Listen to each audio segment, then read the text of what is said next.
സുഹൃത്തുക്കളെ, പാമ്പ് കടിച്ചാൽ ആദ്യ 10 മിനിറ്റ് വളരെ നിർണായകമാണ്.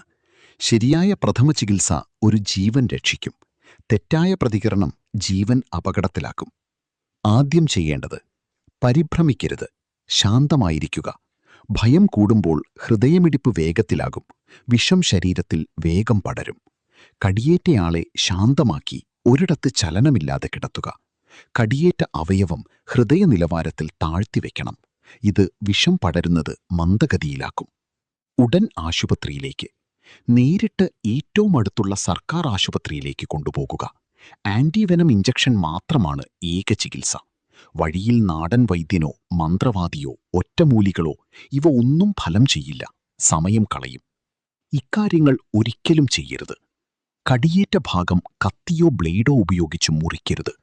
വായ കൊണ്ട് വിഷം വലിച്ചെടുക്കാൻ ശ്രമിക്കരുത്. കടിയേറ്റ ഭാഗം ചരടോ തുണിയോ കൊണ്ട് കെട്ടരുത്. ഇത് ടിഷ്യൂ നശിക്കാൻ കാരണമാകും. ചൂടോ മഞ്ഞോ വയ്ക്കരുത്. മദ്യം കൊടുക്കരുത്.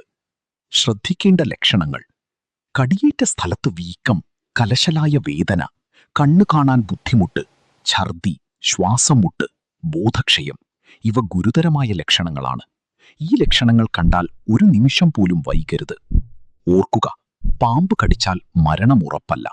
ഉടൻ ചികിത്സ കിട്ടിയാൽ ജീവൻ രക്ഷിക്കാം. ധൈര്യം കൈവിടാതെ ഉടൻ ആശുപത്രിയിലേക്ക്. ഇതാണ് ഒരേയൊരു വഴി. അപ്പോൾ ഇതുപോലുള്ള കൂടുതൽ അറിവുകൾക്കായി ഇപ്പോൾ തന്നെ ഫാക്ട് സ്റ്റോറീസ് കേരള സബ്സ്ക്രൈബ് ചെയ്ത് കൂടെ കൂടിക്കോളൂ.